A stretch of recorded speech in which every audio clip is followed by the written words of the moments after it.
Alright everyone, now it's time for some more intriguing midterm polling analysis. We have to pivot to New Hampshire now. Of course, we already discussed the debate that went on the other day in Florida. Advantage DeSantis.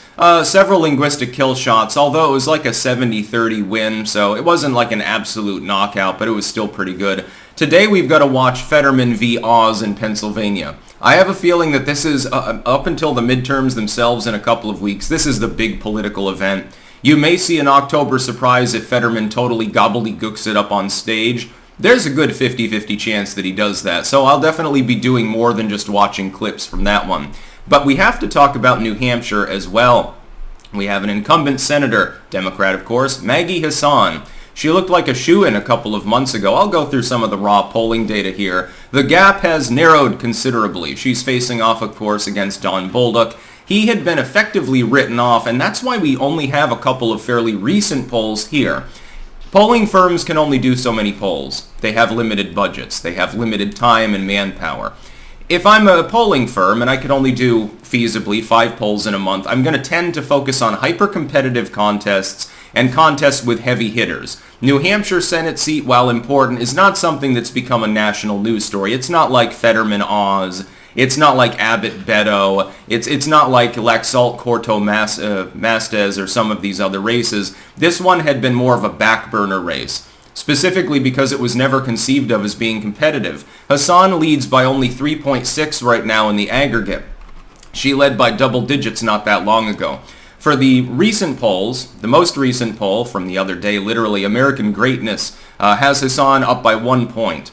Emerson has her up by 3, and then Fabrizio Anzalone, which is a polling firm I don't know anything about, so grain of salt mode activated, plus 7. That's an advantage, you know, your 3.5 points is at least a lead, although it's not insurmountable considering there's probably going to be a skew in enthusiasm.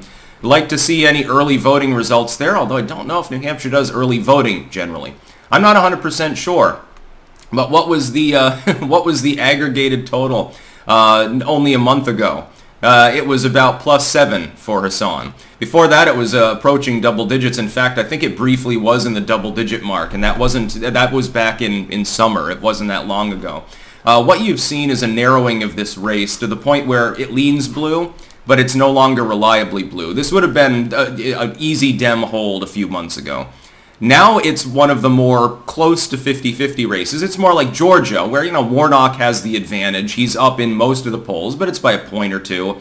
It's closer than this particular race. This race, the Democrats have to really be kicking themselves right now, because to have a relatively popular Dem incumbent in a state that leans blue, New Hampshire is no longer a 50-50 state. It leans slightly blue. It's not Vermont, it's not Maine, but it leans towards the Democrats. Incumbency, state leans in one direction over the other, especially with registration, favors the Democrats, at least did in the past.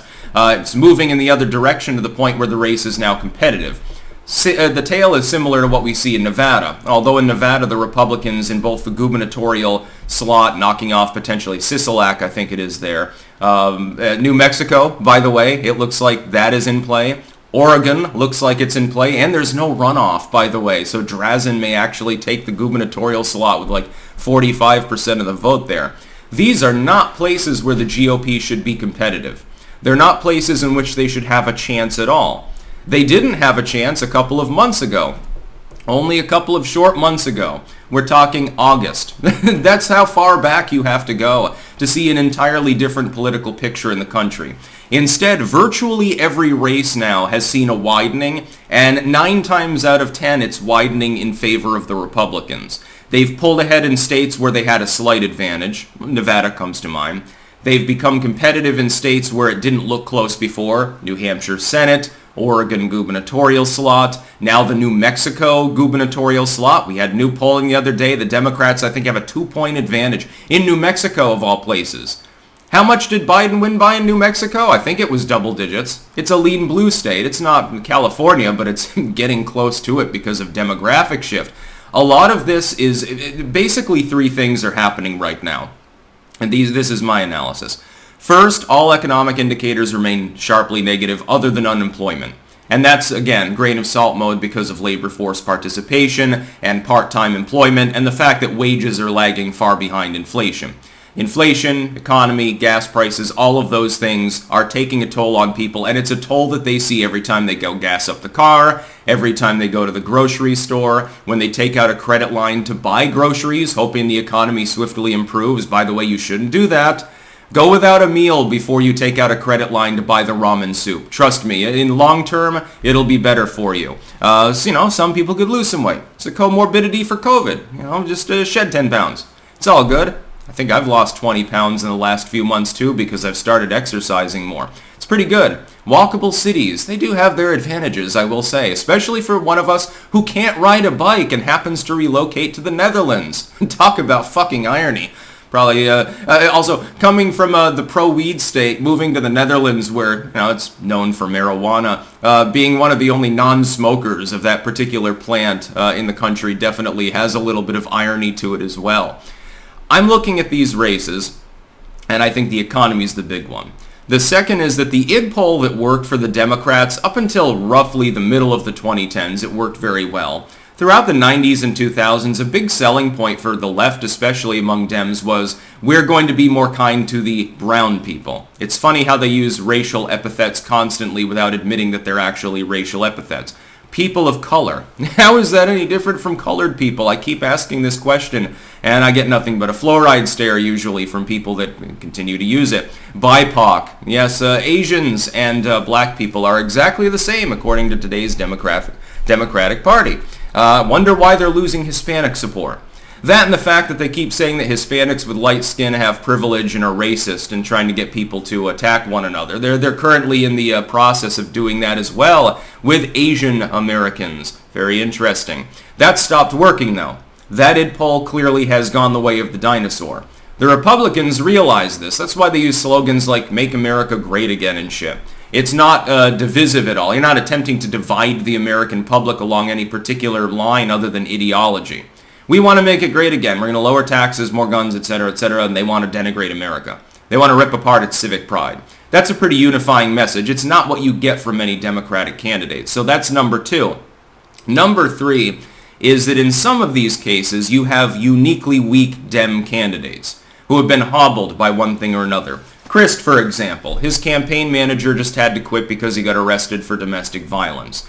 John Fetterman looked in prime form, then he had a massive stroke. He's literally going to be debating Mehmet Oz tonight. He will probably do the word salad thing multiple times, and the cope and the wagon circling you're about to see from the legacy media is going to be pretty goddamn transparent. It's going to be arguably greater than they do for Joe Biden at this point.